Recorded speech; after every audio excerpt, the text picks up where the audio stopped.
Welcome to Going In Blind. I'm your host, Zach Tidwell, and my guests this week, because there are two, are the co-founders of the Melodic Caring Project, Stephanie and Levi Ware. They've been doing streamed concerts for teens and children battling severe illnesses, also different music therapy applications and all sorts of cool stuff like that we're going to get all into today. But before we do, just a couple of quick announcements as usual. If you've been listening for a while and haven't already, please leave a rating and review wherever you are listening, or if you are watching on YouTube, then subscribe to the channel there. All of those things may seem silly, but they just help the show grow, and that's a huge help. And people need to hear these conversations. So also, if you are new to the show, there's a very powerful story behind this podcast. So if you'd like to learn a little bit about that, head over to my website at zachtidwell.com and you can read about it there. And also join my mailing list to get updates about some big projects that I have going on behind the scenes when I do have news to announce. So I think that is everything that I have. So Stephanie and Levi, thank you guys for coming on. Thank you, man. Thank you so much for having us. Yeah, I was thinking about this. You guys have to. I would imagine running a nonprofit on top of being married and everything else. Like, as you guys have to have some serious communication skills for not just your marriage, but for this to have survived all of that. So before we get into anything else, wanted to let you know I'm very impressed by the fact that you've been able to make it all work. Well, Thank you. appreciate that, man. Yes, and that's been, it's been a lot of growth and learning on both of our parts. You've been through war, so you know what it's like, more or less. We've kind of Not a combat vet, but yeah. Yeah. So we do have good communication skills now. It's something you do. You have to learn and grow together. And it's definitely been one of our big challenges of how to not only run and grow the organization, but do so in a healthy way and stay married and stay communicating and supporting each other and not we have to have some separation of almost like church and state of work and home life. And that's hard to do when we're running a organization and trying to grow it from the ground up together. So yeah, it's been a great, wonderful, hard, and amazing, humbling journey. incredible, inspiring journey. Yeah. Oh, yeah. And I want to make sure you guys know I'm not a combat vet, just so this all happened after I got out. But so, and if that comes up, we'll talk about that too. But Sure. oh my gosh, now I forgot what I was going to say because I was like, I want to make sure they don't think that I'm a combat vet because people think that a lot. So, oh yeah, I wanted to ask, were you guys already together when you started the project? Yes. Okay. It was early in our marriage. We had a 1 and a 2-year-old, and we'd been married for what, 4 years, maybe, when we launched Melodic Caring Project. Busy. 3 years, actually, because we got married in 2007 and we launched Melodic in 2010. Yeah. And, and it was the economic crash in the United States. And, there was just a lot happening that, that inspired this decision and there's a lot of reasons why we stuck with it. But one of the reasons was in the middle of 2008, as our families were struggling, both of our families independently, in trying to, figure out what their last lifetime of work and trying to make money, and everything felt very unstable. Steph and I kind of felt like, well, if the slow, steady path isn't stable, and if my family was in construction, which was kind of volatile, if that wasn't stable, then let's focus on something that we love and we believe in. And this was something we really believed in. So we threw ourselves at it in 2010. And I feel like we really almost didn't even have a choice. It was something that happened and then something we just responded to. And the more we dug in to look into, is anybody else doing this? Could we do this? What would it take to do this? And then more people kept hearing about the idea of Melodic Caring Project and actually turning into Melodic Caring Project and being a nonprofit and doing this to support more kids and families. They were really urging us, like, you guys have to do this. You have to do this. So yeah, I almost don't feel like it as so much of a yes, there was a decision in there, but it was also like, here's your path, you're running forward. And then it just blossomed into what it is today. Yeah. Was there someone close to you, a child or a teen that was struggling with cancer or something that started all this? Yeah, so how it started was with not a direct friend of the family, though I don't think anybody has not been impacted by, cancer in some way, shape, or form. But it was a young girl named Katie who was 11 years old, had been diagnosed with cancer, and she was a student of a friend of mine. And so um, when she was diagnosed, it was a scary diagnosis for him, for the whole class, and he recognized that, man, we need to do something, to try to address what was happening with all of the students and with Katie, and just to try to bring some support to the situation. So he reached out, and he was a fan of my music and my band's music, and his brother was our drummer. And so, I think he just reached out thinking, let's do something to support Katie as she goes through this. And he And asked me, others to and support. to ask other, yeah, Yeah. yeah, yeah. So he asked, what I had a student, she's going through leukemia. Do you have any ideas? What can we do? And music is kind of always my go-to. So I thought, oh yeah, let's have a concert and let Katie know that she's going to be supported, and we put a concert on at a local venue here in Mount Vernon, Washington, which is where we live, and brought out her classmates and brought out friends and family and community members. And really the idea was just to surround Katie in support and love and let her know that she was going to be um, kind of, lifted up through this. Yeah. And Wasn't alone. yeah, and it turned out that the night of the concert that she was supposed to be at, so that she wasn't alone, she had to be quarantined to go through a bone marrow transplant, and was alone in the hospital room. And it just was a real blow. It defeated the purpose of what we were trying to do. But we had a laptop, and there was a coffee shop with an open Wi-Fi network, and so we streamed the show to her in the hospital room, really not thinking it would be a really impactful experience for her. Um, and then while playing the show, we'd just get down in front of the camera and point into the camera and say, Katie, everybody is here for you. You're supposed to be here. We all love you. We're supporting you. You're not alone. All those sorts of things. And then turn the camera around, and everybody in the crowd waved at Katie in the hospital room. And we called Katie after the show, and she was crying and her mom was crying. And it just turned out to be a really emotional and positive experience for her. And for Steph and I, it was like kind of like a revelation, like a light bulb went on. Like, wow, we could do this for kids anywhere. And so we started to do it. Yeah.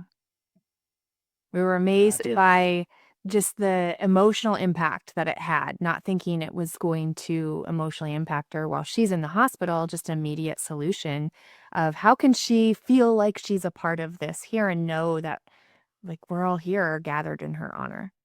Well, and it's some normalcy too. She's a child, doesn't really have the capacity to really process all of that on the same way or on the same level that an adult would, because she's so young. And I've spent some serious time in the hospital. It's miserable. And I very thankfully had a very supportive family through all of that. And that's, one of the things I want to get into with you guys later is how all of this may have changed during the COVID era while people weren't allowed, but we'll save that for a little later. But I could see absolutely where that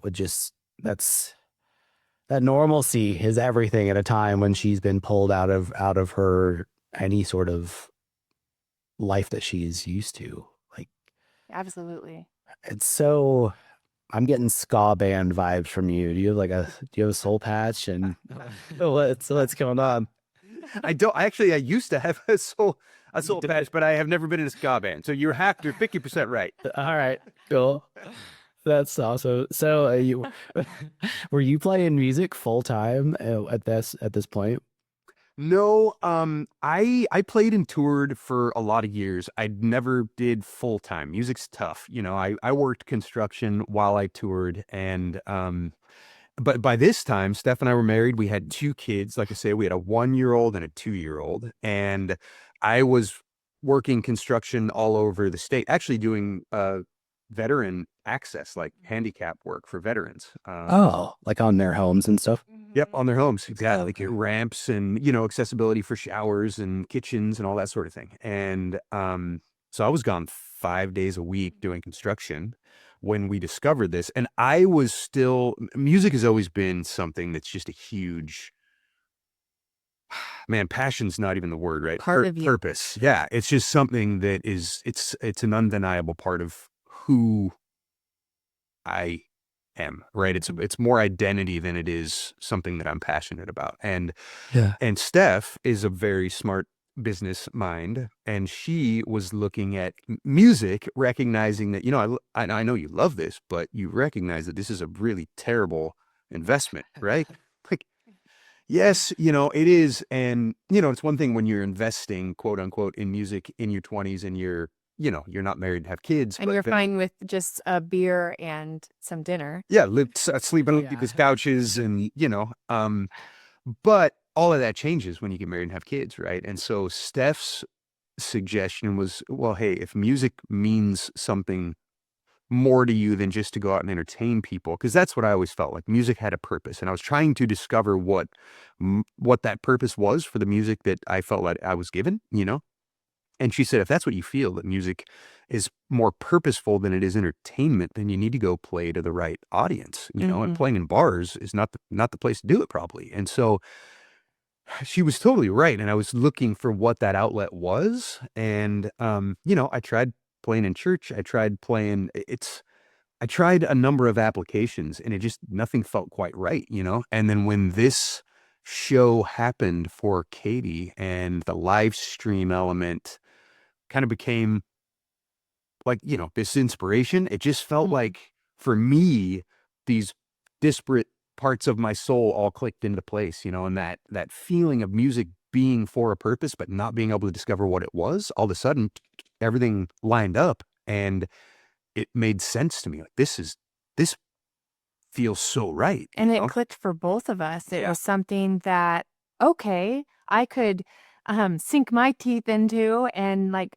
I can get on board with this, and it feels more intentional, more purposeful, and great. You know, let's see where this goes. And so it was neat. It's been really hard on our marriage, really good for our marriage. You know, both. You know, but it's helped us grow and shape each other and shape ourselves. And so it's been And like trust each other, you know? It's refined by the fire yeah, kind yeah. of process. Well said. Uh-huh. Yeah.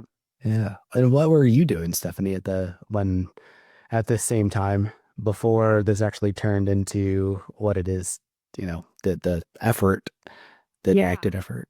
I was full charge bookkeeper. So I was doing bookkeeping, accounting, marketing, management. and property management.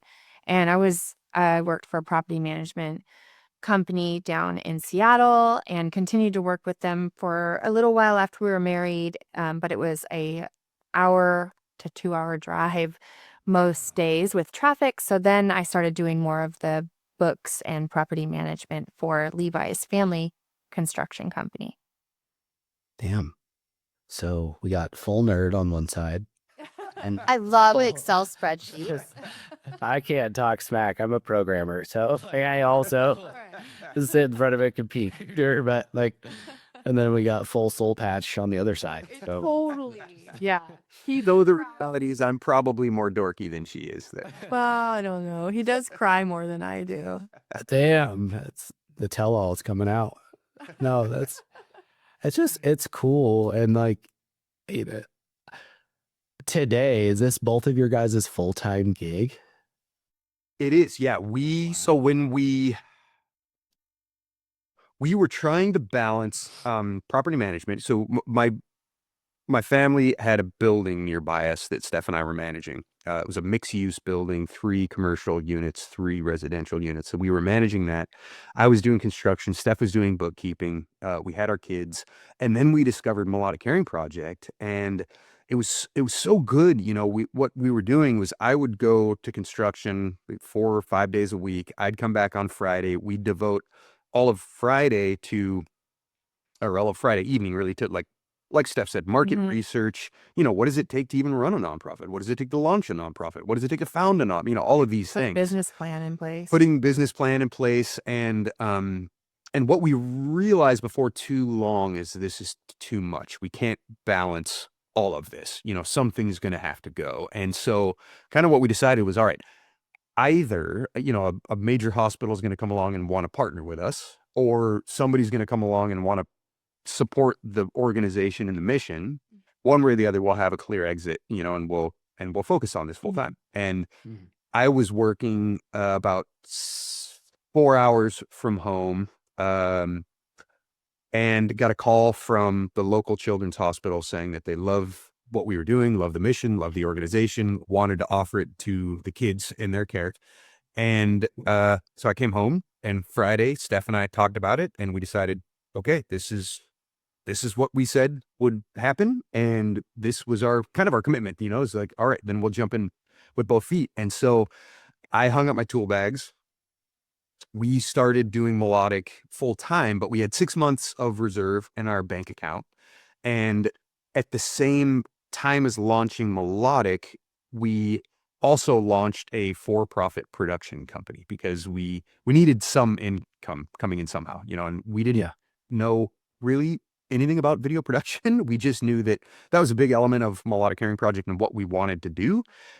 And we had worked with some local production companies, asked them to continue to donate, and they just said, no, we can't do that. So we thought, well, okay, somebody else isn't going to donate, then we have to Mhm. learn those skills ourselves. So we started to focus on video production. We did just weddings. We did anything we could do to kind of make some money and scrap some money at this point. I was going to say though too, that was a conscious decision to hang up your tool bag because we knew, hey, look, if we just keep picking away at this on Fridays, nothing's going to It's never happen. gonna go anywhere. So we either need to jump in and fully commit to see if this is going to even go anywhere, or it's just gonna continue to eke along and then it's gonna die. There's no way that if we don't give it the attention and time that it deserves to give it a chance. Yeah. A wise man, Ron Swanson, once said, never half-ass anything, whole-ass everything. You guys had to do it. It's so true. But that is so, I mean, the balls to do that with two small kids too. And was the production company, oh, what did you say? No, I just missed whatever you said. What did you say? You said the balls to do that. I said thank you. I meant it, so you're welcome. Was the production company structurally, was that linked? Was that the for-profit side of the nonprofit, or are they separate? So it's Melodic Caring Project and Melodic Caring Productions. They're independent businesses, but we were funding Melodic Caring Project with Melodic Caring Productions. So Okay. like I say, we put kind of 6 months into Melodic when we jumped in full steam, and we thought, man, it was so good, man. The connections that were happening with the Rockstars, the stories that were happening, right? The impact was so incredible. The kids and the patients, Oh, the yeah. Rockstars, and we are their number one fans. And so he needed that inside Well said. Thank you. information. Yes. So I was like, who are you talking to? So yes, like Steph said, the kids are the rock stars. And so the relationships that we're developing with these rock star kids and their families was incredible. The impact, and we were getting feedback from the hospital that we had partnered with, just saying, I can't believe how powerful this is. I can't believe the responses from the kids and the families. This is really amazing. And so we figured that somebody would come along and support the mission, but we didn't know anything about nonprofit work. That's not what we came from. That was not what our experience was. And what we realized is, while there was a massive amount of verbal support and moral support, there was very little fiscal support. And after 6 months, we were out of money. We were And we didn't take a paycheck. So that's where the production company came in. We were like, well, we got to figure out how to put food on the table and pay our bills. So, hey, we're going to do the productions on the side because we didn't take a paycheck for the first 10 years. for Melodic. Everything went back into the programming and building it. Yeah. That is so cool. And I'm gonna pause this for a second. Give me a Yeah. minute. All right. Sorry, everybody. I had a blind moment and we're back. So, with, and I don't want to forget to ask this, but it came up kind of while you were explaining the Rockstars. Have you seen, and I realize this kind of pulls us out of what we were just talking about, but I'll come back to it. Um, because it's kids and teens that you guys are doing all of this stuff for. Have you seen the same kinds of impacts even for older kids? If you get a 17-year-old that's in the hospital, does it still seem to resonate with them even when you're in your teen angsty years? It does. Yeah. Yeah. So interestingly, that's one of the things. So for teenagers, there are not a lot of programs in hospitals. I feel like people know how to create cool programs for little kids because it doesn't take a lot, have some toys, have some coloring books, have some, that sort of thing. But for teens, a lot of people don't really know how to provide good, compelling, engaging programs for them. They'll bring in a Xbox or something like that, right? But what they need is connection. Mm-hmm. And the thing that's amazing about Melodic is for teens, it really engages them, and we find them, really getting invested in not just the programs, but in the relationships because they want to connect with people. And when they feel isolated, that's very defeating. And music is that natural connector as well. So that's the amazing thing. Everybody has their different flavor of music. And so being able to provide that, but also that personal connection of support. So when we do these live stream concerts, they're getting to hear and watch the concerts and hear the music and hear the artists, but they're also getting that personal recognition from the artists on stage who are saying, Katie or Zach, we're here and we're thinking about you. You're the rock star and we think you're amazing. So we just want to lift you up. And so, I mean, the call outs, the personal attention is so meaningful. You talk about normalizing an experience, but then it's that emotional support. It's there's so many different therapeutic benefits from our programming, and that just the music and the connection that it naturally creates too, that it's been really neat to watch and see. Yeah. Yeah, and you kind of touched on that. I don't know the exact word that you used, but essentially battling the feeling of defeat through the isolation that they're experiencing is so big. It's research has shown that like mindset in situations like that do have huge effects on people's recovery in all aspects, whether that be cancer or whatever, any sort of hardship in life. And it's, again, especially because their scope of the world is so small because they haven't had a ton of life experience yet. I would imagine that's even more impactful in a situation like that with a younger person than it is with an older person.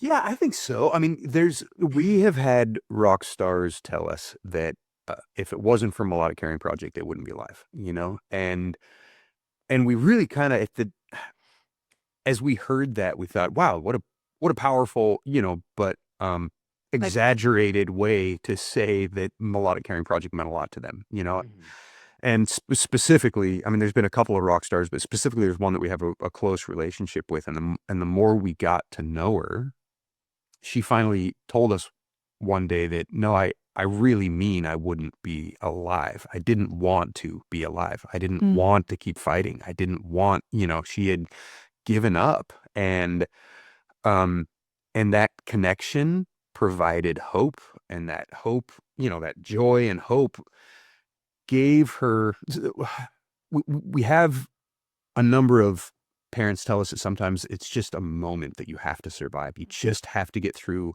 this moment. And if you can get through that moment, then you can keep going, but there's really are moments where, if you can't find a reason to go on in that moment, that can be the end, And so, um, finding out that no, it really, that connection provided joy, that provided hope, that provided a reason to live, that then opened up the fact that no, actually life is amazing. You just have to get through those tough times. But those tough times, like you said, perspectives can be small, and sometimes you can't see past that darkness, and getting a window past that darkness is sometimes all it takes to keep them on the path. Well, and Zach, you mentioned you had such a strong family support system around you, and that is what anybody going through Yeah. any mental health struggle, any cancer journey, anything like that,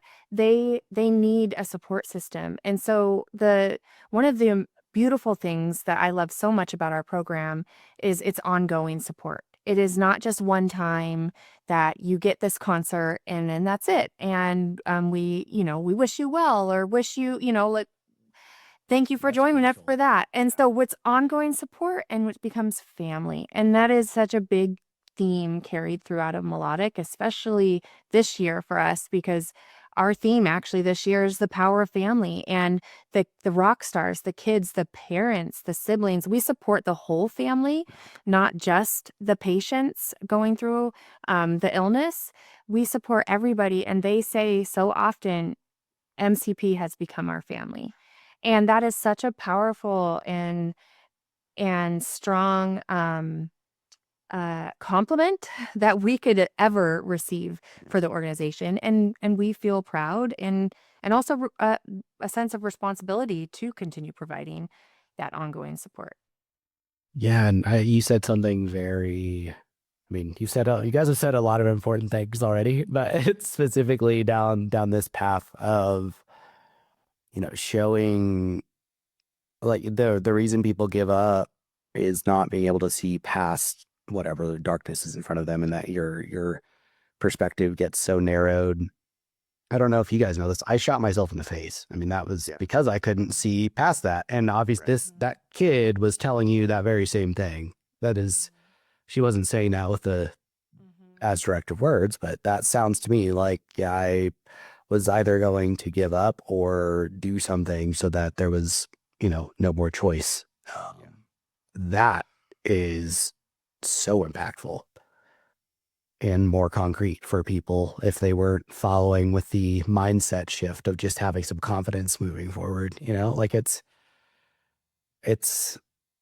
beautiful that it's able to provide that, and that you guys have seen it firsthand and heard from these kids that it is playing that role, because it's hard to imagine how it wouldn't, Well, and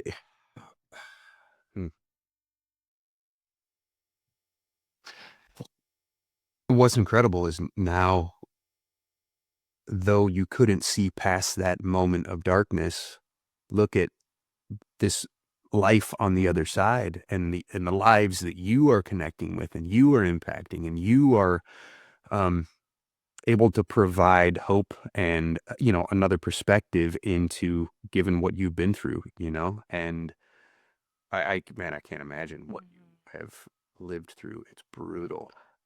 Yeah, I wasn't trying to make this about me. I was just saying, I was trying to tell you guys, like, I know from firsthand experience, like what you are saying is so, so true, and like trying to make sure you guys realize the weight of that.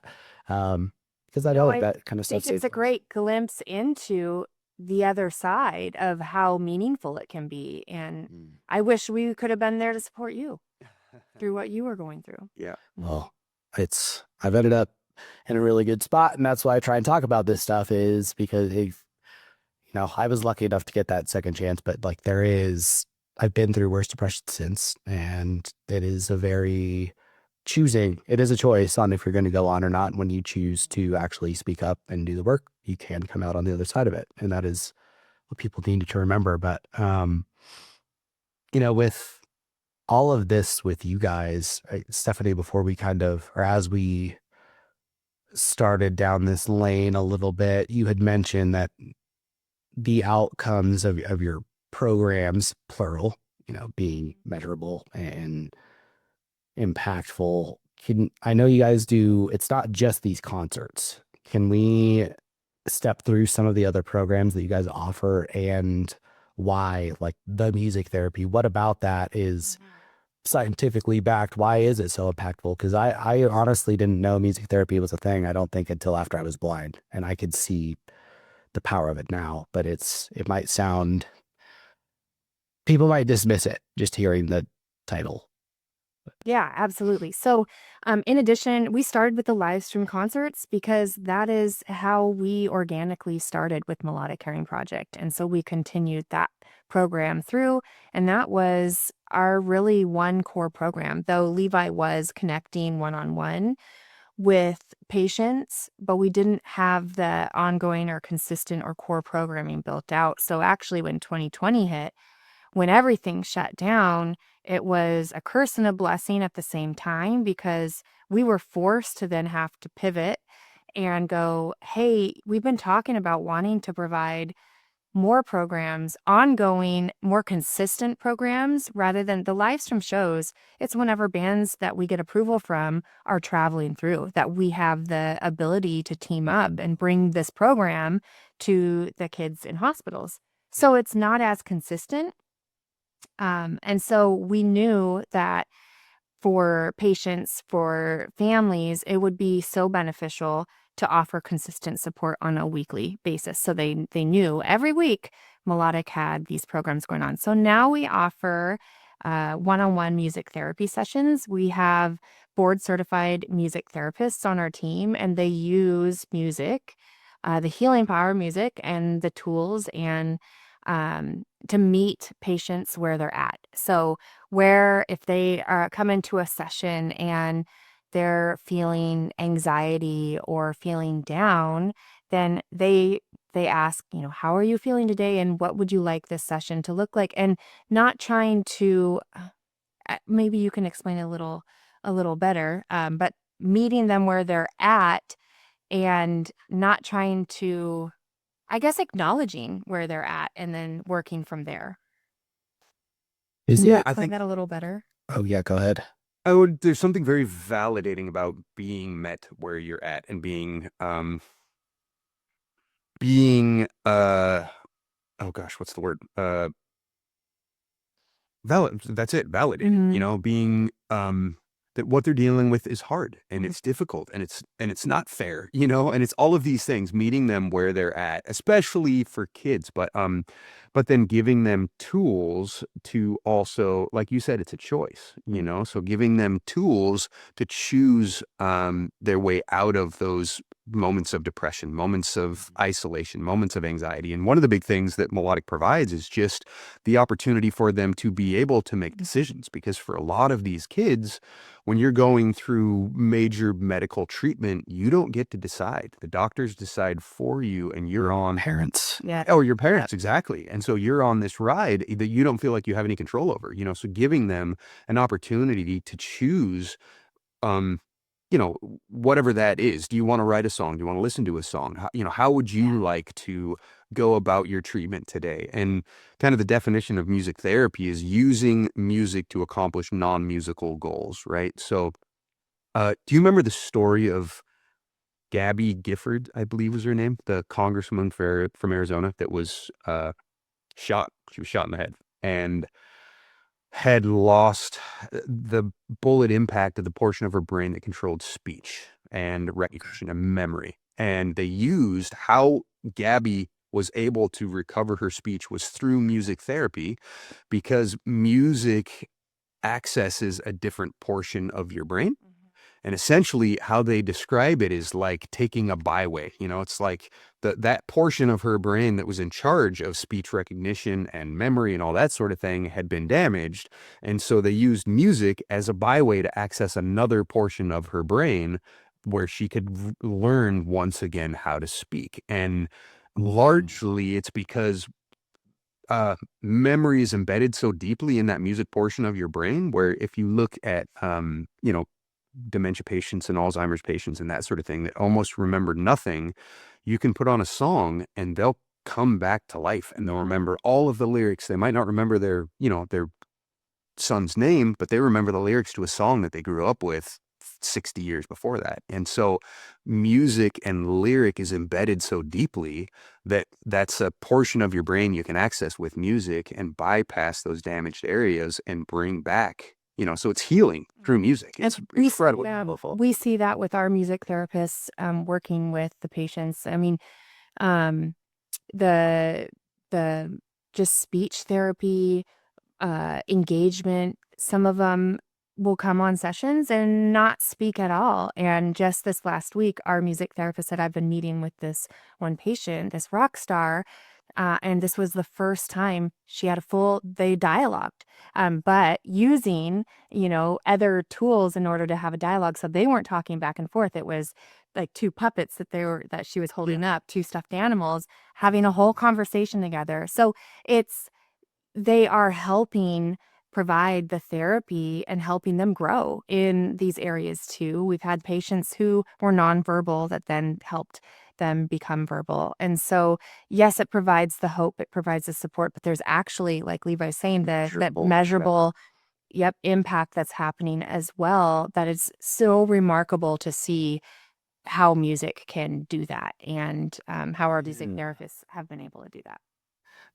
I met a woman who works in the outdoors doing similar programs. It's suicide prevention programs. And she, so she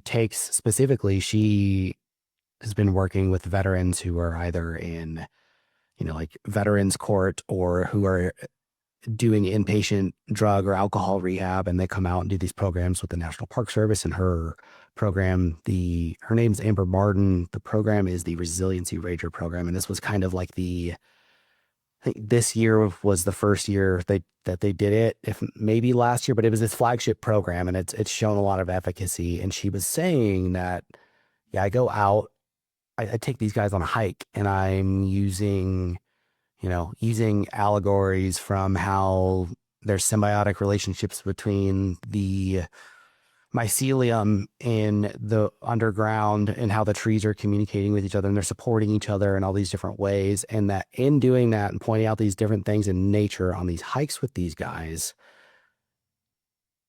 the combination of that, and specifically because they don't have to look at her like you look at a therapist when you go to talk therapy, these guys will open up and start having these conversations that they haven't had with people. And that is why it's so impactful. It's the same thing. It opens the door. It's like the puppets with that kid.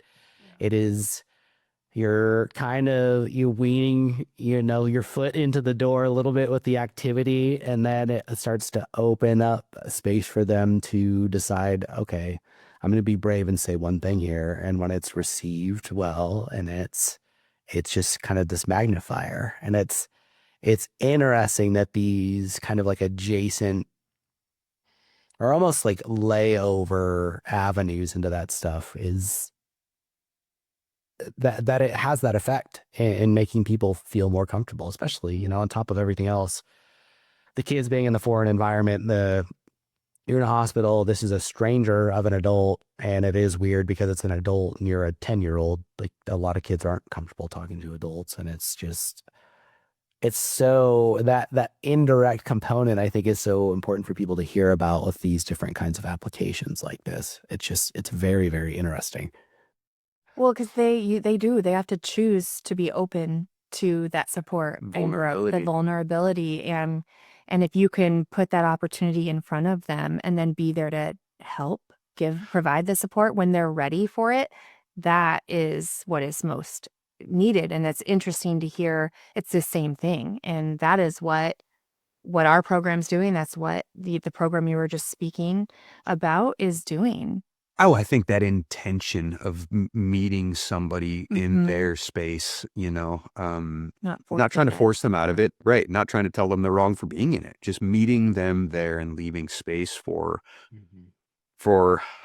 connection, for conversation. We like Steph was saying, I think one of the big things about Melodic is that it's ongoing support and care. So for just like you had mentioned, a 10-year-old might not be comfortable speaking to an adult, the first time. So there's multiple meetings. You're building relationship, you're building trust, you're building those pathways to inspire conversation. And I think one of the reasons why music is so powerful is because music primarily is by creatives, right? So you're looking for a creative way to meet this child where they're at, and maybe it's a song that I like, maybe it's not. I'm open to, how about a song for you? Do you want to write a song? Is there something specific that will help engage you? Maybe it's not a song. I had a session with a rock star a little while ago, and what she wanted was to act, but she wanted to act out her life in a way that was third person, so she could talk about it in a safe space. So she wrote an entire play from the perspective of Transformers characters, and then we both acted our parts of her script, and she was able to express all these things that she was going through that she didn't feel comfortable just saying, I am going through this, right? She, as a Transformer character, then could talk about the things she was going through to Megatron, one of the older Transformers, and feel safe. And I played the role of Megatron, so she was able to speak about everything she had gone It's through. empowering to do that. Yeah, but it's just that willingness to meet them where they're at, be a kid, their kids, be a kid, and create safety, create, yeah. It's just, that is so freaking cool. It's so hard to put yourself in her shoes, but just the fact, like having that experience, that is just it. I'm kind of speechless in terms of how to try and wrap words around that, but it's so cool. And I think it's very important that you guys are doing the ongoing support. This is something I think a lot of, I don't even know if a lot is fair to say. I've interacted with quite a few nonprofits now. I've been blind for almost 7 years, and I've gotten involved with stuff like pretty early on, but there's a distinct difference, I think, in not just in the advocacy. Well, I guess, yeah, the most important thing is in the efficacy of the programs that do seem like a revolving door of, we want the number of this person came through so we can get our grant funding, versus no, like once you're in with us, you're in, and we are here. Let us know what you need. I think it's a much more, There's two other sides to know. You're 100% right, but there's two other sides to it. That one thing is that Melodic Caring Project does not operate in a space of pity at all. That's why these kids are rock stars. They're not patients. They're not sick kids. They're not here to be pitied. They're here to be seen, recognized, appreciated, like praised, but we never operate in pity. And I think that's very empowering for them, The other thing is that Melodic is free. It's free for them. It's free for the parents, free for the hospitals.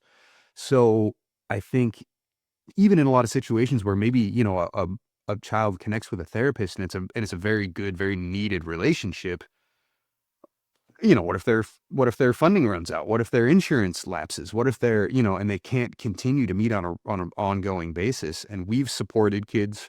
We have Rockstars that we've been supporting for 12 years, that jeez, no insurance would cover 12 years of therapeutic support, but because it's free and like Steph said, it's become family to them. They really consider Melodic like a critical part of their support system. And we have kids, we have a rock star that has had a brain tumor. She's now 16 and has been fighting a brain tumor for half her life. And we met her when she was 8. And we're still supporting her through what she's going through, and she continues to have treatment and continues to have surgery. But she knows that in the middle of all of that, she always has this network of people that are here to support her, this family of people. And genuine care is a big part of our mission and our organization. And everybody on our team, our music therapist, it comes from a place of truly, genuinely caring. And I think that goes a long ways when you're providing support. That's everything. And the artists we work with, the heart has got to be right. And because the patients, the rock stars, they feel that on the other side. And when the heart is right, they feel it even more. And so we've had the privilege of working with some incredible artists who have just done such a phenomenal job in sharing their hearts and lifting them up. And being at those shows it's like, wow, you leave those and it's just buzzing because of how sweet it was, the response. There's a buzz, there's an energy. And then I wanted to finish answering your question of all the programs. And so it's the live stream Yeah. concerts. We offer the one-on-one music therapy sessions. We do a weekly group music and art therapy session where every week Rockstars can join. It's a private weekly group session. So it's just for our rock stars and our music therapists, or we bring on special guests and they get to meet and be surrounded and interact with other rock stars, maybe not going through the exact same thing they're going through, but can connect in a deeper level, a deeper way of understanding than anybody else. And so they work on different projects sometimes together. They'll write songs. We teamed up with a NASA astronaut, and they were able to create artwork that went on a spacesuit that then went up to the International Space Station. And they also wrote a song that was debuted in space for the first time in the International Space Station, that then an astronaut took a video of their song playing with the Earth spinning in the background and sent it back. And so there's just been some really, really neat opportunities and connections that we've been able to make because of Melodic, and it's the relationships. So the weekly sessions is so great, and then we have another. We have several others, but we do Rockstar song requests where we have a team of artist partners. So if you're a musician and you want to use your music for good, join our team of rockologists. We call them rockologists, and they do personal video messages to the kids and then learn one of their favorite songs. And then we send those to the rock stars. And so they get to support them with their music. And then we do songwriting sessions that are more deep, kind of introspective songwriting sessions to help them process their emotions and their journeys and everything they're going through. Yeah, and that's another thing. Writing stuff down, whether I guess I can't speak to songwriting because I haven't written a song before, but writing, trying to actually write things out, like I'm writing a book, trying to that forces you to process things in a different way than just talking about it. And it forces you to stop and really think about it. I think, again, it's another indirect way to kind of magnify the goals or their efforts towards the goals that you're having them work on. Is just, it's Man, I think it also frees them in a way, I mean, especially for kids that don't know how to express things, that they're going through so much, but it's all bottled up, and that's not healthy, yes. And so giving them an outlet that is not just sit down and tell me what you're going through, right? Because that's hard. Most people don't open up with that prompt, but if you sit down and say, let's write a song. What are you feeling? What do you want to put into a song? What kind of lyrics would you put into a song? That inspires a conversation, and all of a sudden they open up because you're not prying, you're giving them an opportunity to write something that's cool and fun, and then for them to see all of that pain, all that difficulty, all of that triumph, all of that, whatever they're going through, put into a song that is relatable and that they can share, and all of a sudden isn't taboo. It's like this cool way for them to be able to relate to others and to share with others what they've been through. Even acknowledge with themselves what they've been through. Absolutely. So it's a really powerful, I guess, form of therapy. Like you say, like writing your book, just getting it out of your head and your heart and into something that you then can look at and analyze is really powerful. Yeah, I think it makes you, it's like, you're looking over and like there's rocks on the ground, but you have to go turn them over to figure out how to put that into words and like actually analyze that. So it's so cool. I've been really curious. I think especially as you guys have talked about working with kids on such long time spans, like what is this like for the families? What kind of, not just the impacts that this has on them, but all just the, like, honestly, what, you know, medical debt is the largest cause of bankruptcy in America. Um, if you got a family who's been fighting brain cancer together for 8 years, like what is that like?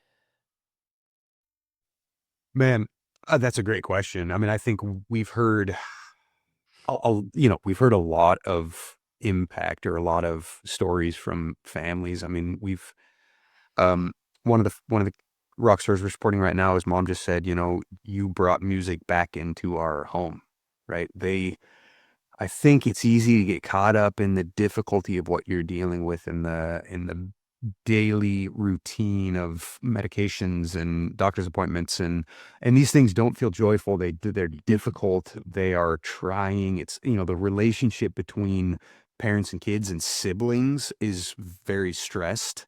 And I guess your natural reaction is, hey, let's put on a happy song, and Melodic had a way of meeting them where they were at with music, which opened their hearts and their vulnerability, and it brought music back into their lives and made them realize, wow, we need, this is good for us. This makes us happy, to listen to music again, even in the midst of all the difficulty.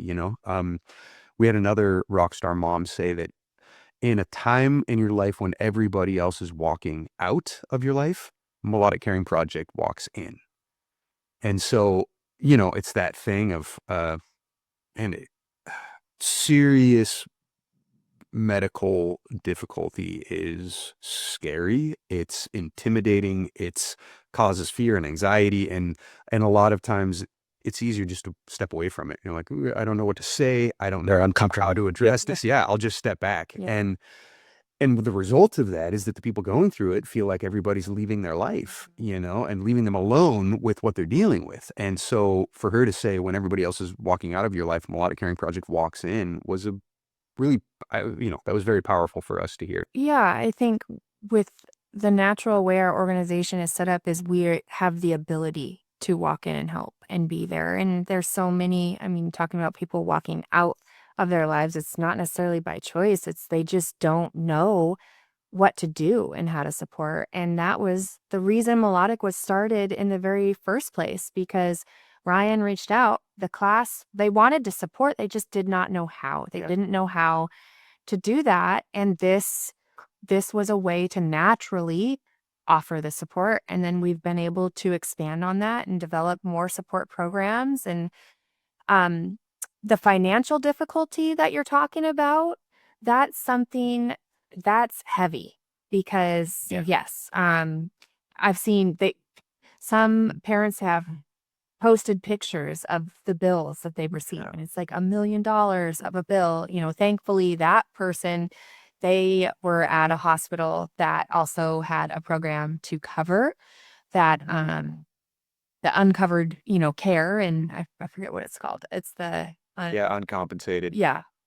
So there's a lot of great support programs out there for that, but not everybody has that either. And Melodic, unfortunately, I wish we were at a place where we could help provide funding and grants for that as well.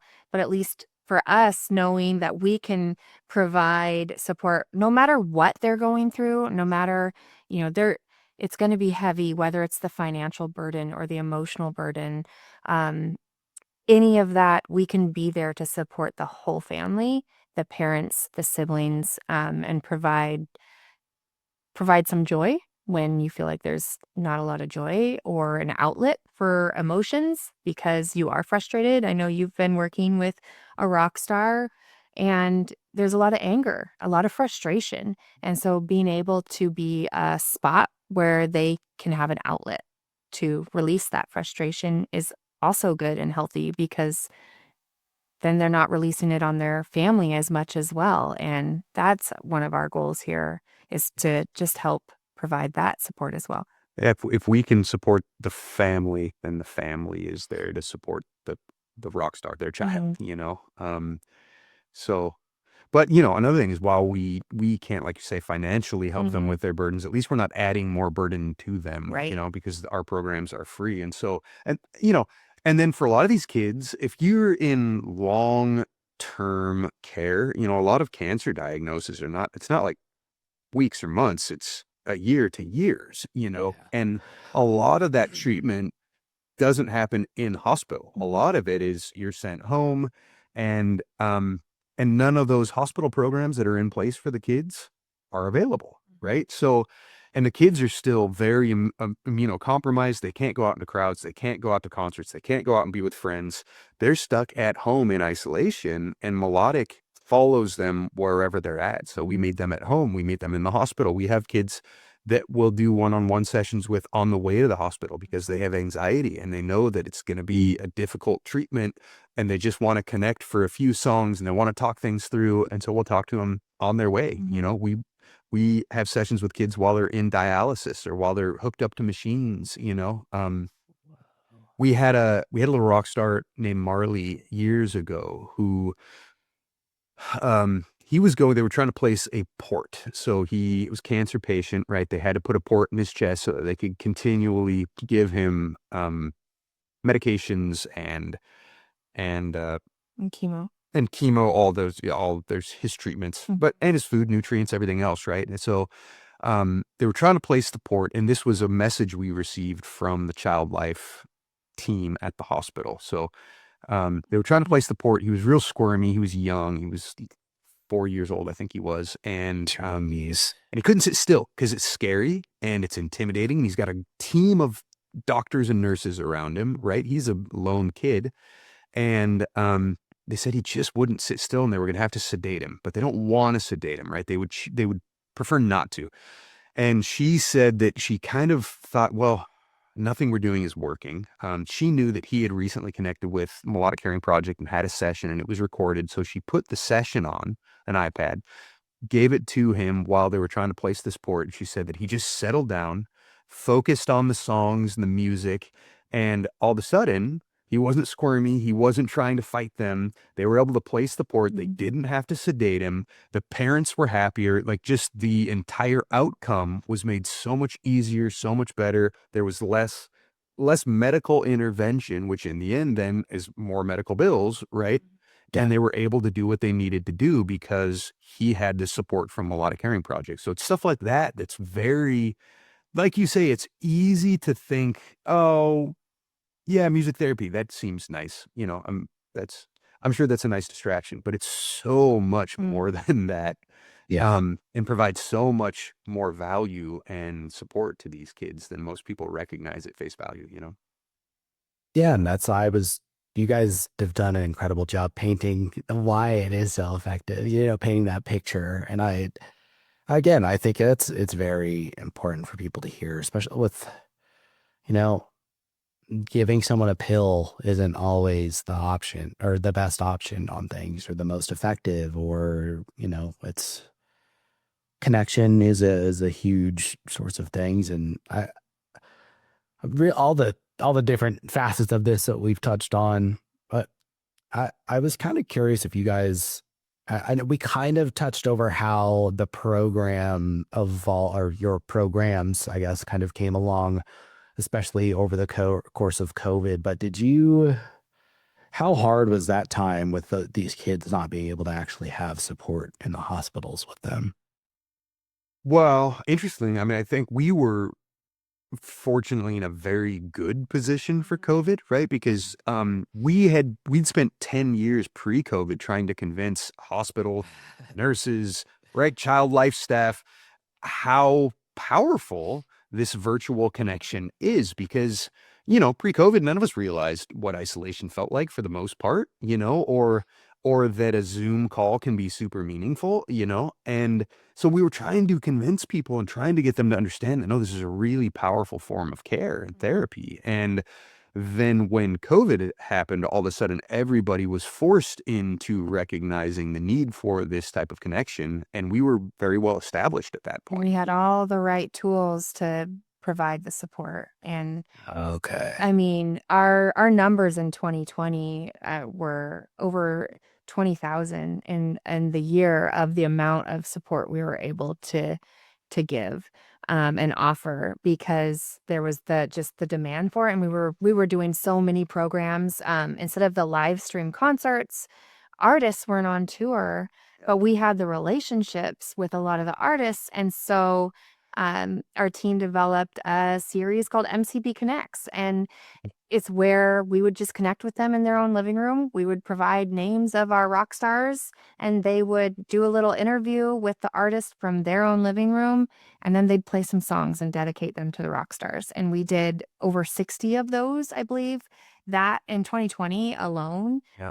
Well, and interestingly, all of a sudden, artists were more empathetic to the kids and what they were going through, because now these artists who thrive on human connection and interacting with a crowd was not getting that. And they felt the impact of isolation and the pain of isolation. So all of a sudden they could really empathize with what these kids were going through. And it was a beautiful outlet for them to be able to use their art in a medicinal way, right? And give them that sense of, you are so much more than an entertainer. You have a really powerful gift if you choose to recognize that, Yeah.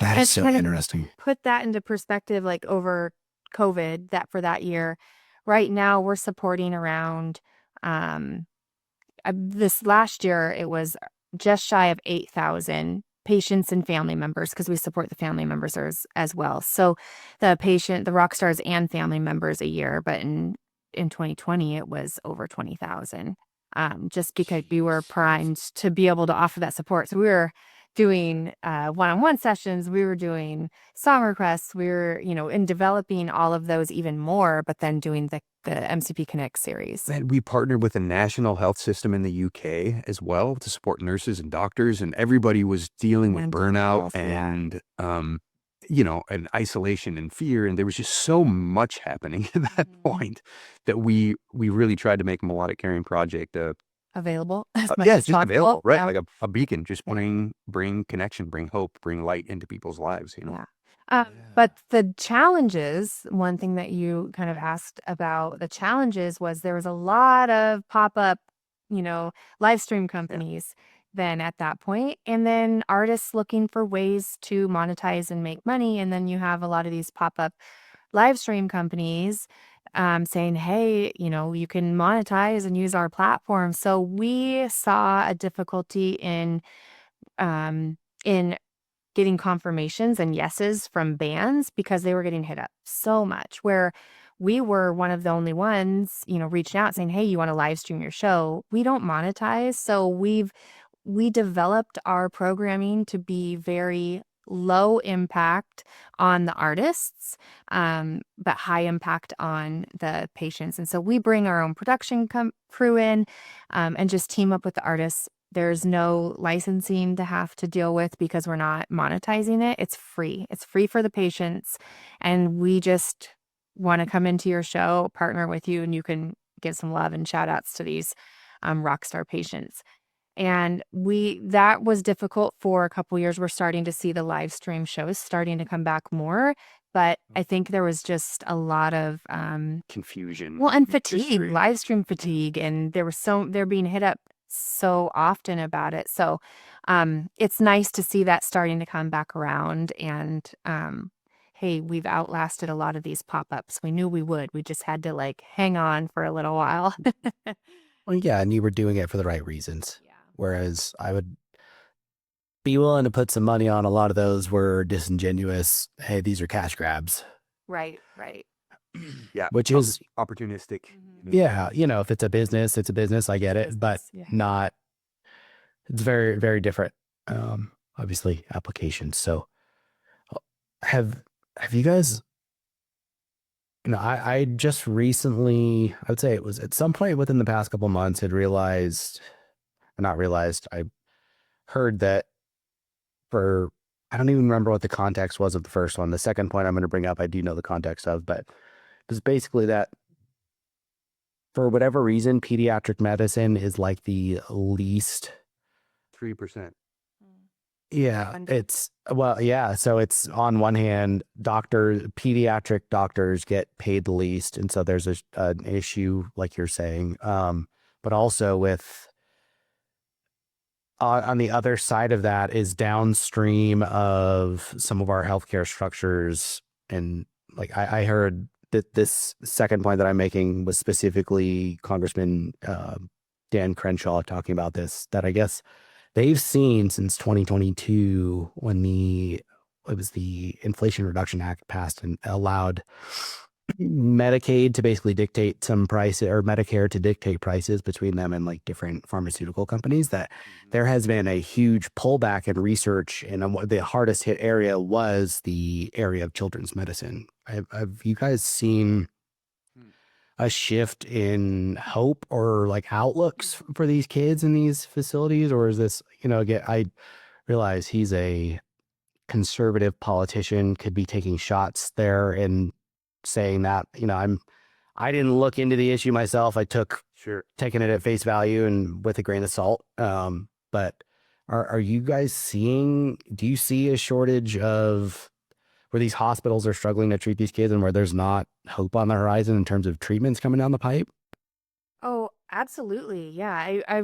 There's been patients, specifically to congressmen, no, but just from our perspective, hearing from patients, and just knowing pediatric research is one of the least funded, and I think they're working on that. We have friends who are actually they have a nonprofit now working on the pediatric research funding as well. But we've had patients who the doctors are coming to them and just saying, pick one. We don't know what's going to work, and Drug, you mean? So, yeah. I mean, so your question specifically, I don't know that we've seen a shift in the hope in the kids due to,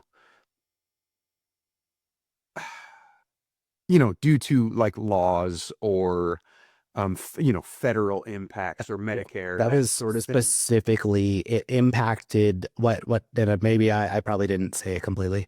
What it impacted was now the pharmaceutical companies are not investing in research in the pediatric medicines, is what I was saying. And yeah. I know that pediatric oncology only got 3% of the funding that goes into cancer care and cancer research. So a very small amount of that goes into pediatrics. Yeah, I wouldn't say we have specifically noticed that, but that to me, I think has been an ongoing issue, not just something recently too, with the funding. Don't. Yeah, well, and gosh, man, I think also for a lot of these families, they're hit with so much when something like that happens, that they're drowning in information, they're drowning in paperwork, they're drowning in uncertainty and trying to learn as much as they can about what their child is going through and what to expect and what medications to use and not to use and all of these things. Steph had mentioned a specific instance from a rock star that we've been supporting who had a really rare illness called chronic recurring myelital Mm, osteosarcoma, or something. Chromo. Chromo is what it's called. Just go with chromo. And doctors did not know how to treat it. Mhm. They just didn't. There wasn't enough information. She was one of 250 known cases in the world ever Yeah. to that point. Holy. It's changed now, but still, it's very, very rare. And so in the end, they were doing as much research as they could. Doctors, they can't focus on one specific illness, right? Research labs, I mean, pharmaceuticals, all that sort of thing. If a illness is that rare, they're not going to put a bunch of time and intention into developing medications for it because they're not going to make money back off of it. And so these kids that are dealing with really rare illnesses are stuck in a space where nobody's putting money into it because there's perceivably no money to come back out of it. If you're treating 250 kids, who's going to pay millions of dollars in development to try to come up with a drug, And so what they said was that the doctor brought them in, sat them down, wrote 12 medications on the whiteboard and said, choose one. We don't know what to give you. And that's a pretty hopeless place. I guess that's where I was going with. And the professionals are telling you we're at a loss. You just, whatever, you decide what you want. There's not a lot of hope in that situation. but not directly related to any sort of, Funding. funding. necessarily. Yeah. Yeah. This we see the hopelessness at times with the families for sure. Yeah. I was just wondering specifically, like in a, if there was a market shift that you had seen, but that is so dark. Just, hey, we don't know. Yeah. Good luck. That's well, and she was dealing with things where she would wake up with a broken clavicle or, her body, what chromo is it starts to recognize your bones as essentially a foreign entity. And so your immune system starts to attack yourself. And she was in a place where, I mean, there was a full war happening inside of her body. And, Gosh. they just didn't have answers. They didn't have solutions, Yeah. That's, I would love to have, a cancer researcher on here at some point and just delve into even, obviously it is such a rat's nest of different cancers, but just even because these things are so unpredictable and like we still somehow don't have a treatment for them. Like, how do you just to get some insight into how big of an uphill battle all of that is? But it's, I earlier had told you guys before I pulled you down, I think it's the question I asked about the effect on older kids, teenagers as opposed to children, that and said you that I would come back to it. But I think we've naturally kind of continued through the timeline of everything. So I don't, did I miss anything in there that I should come back to, or like, have I skipped over anything? No, I think for the support for older kids and how they relate to it. No, we've seen it support newborns, and Yeah, it's really youngest supporting. was 2 days old. Yeah, it's supporting the parents as well. Obviously there, but then also, we support the older teenagers, and we do a lot of songwriting sessions. We actually are featured rock star at our gala fundraiser last year. I was um, he had just turned 21, and, we supported him through his treatment. We have his video, his Rockstar story up on our website if you want to check it out. But remarkable young man, and know that we were able to provide support to him at 21 and through his 20s, same as the younger kids. And we also now support older patients as well. We are supporting people in their 40s, and we do all ages. Yeah, I didn't word that very well, but I was asking, we were kind of on a timeline and then I took us down the rabbit hole that naturally it feels like it carried us all the way through the timeline. So I was asking it, now that it feels like we've gotten through it anyways, have I missed anything that we should cover and dig into? Man, I feel like you've done a good job with your questions have been very intuitive, and I think we've covered most of the space. Yeah. Melodic. Yeah.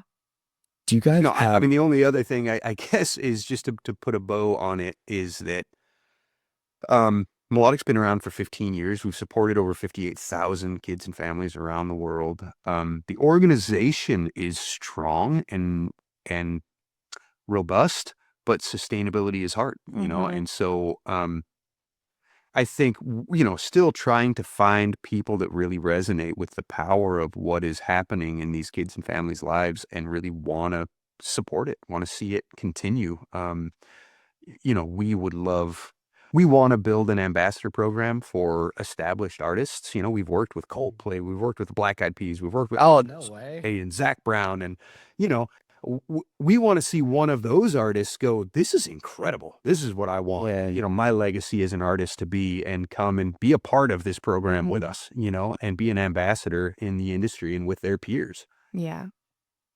Jeez. It was so crazy for those the right ones to come along this really resonates with them and to partner, and same with donors who love the power music, who believe in the power music, and then have the means to support it and are looking for something. So, our programming, our impact, the foundational pieces are there, and we're still looking to try to attain the true sustainability to keep the organization going and growing, because we're at capacity right now for how many sessions that we can provide. And we were providing, I believe it was 24 a year for just the one-on-one music therapy sessions, and now we're providing over 500 a year. And then we have more patients than we can serve. And so it's a good problem to have, but still a problem. And we need more funding. And so that's really the challenge that our organization is facing right now, is just also trying to get that funding to grow and provide more ongoing, consistent support to the families and the rock stars. Are you still running Melodic Caring Productions? We are, yeah. Okay. But so that is another impact of 2020. There is a segment of time that we didn't really cover in there. We launched a for-profit production company at the same time we launched the nonprofit. We were doing, like Steph said, weddings and small little productions, just trying to make a few dollars. And we met a man who's become a dear friend and a supporter of Melodic Caring Project, who had just happened to launch a production company in Bellevue, Washington. And his whole vision was to specifically provide production support to Microsoft. And what his thought is with this new developing live streaming technology that's happening, there's no reason for Microsoft to be flying executives in from all around the world to attend all company meetings and that sort of thing. We could create productions that would bring them in from wherever they're at around the world, have an in-person meeting, but still be doing like Q&As and having attendees at the meeting in Seattle while bringing people in from France or Bulgaria or, Norway or wherever they're at. And so what he needed was a production company, specifically a live streaming production company, to come in and help prove this concept out.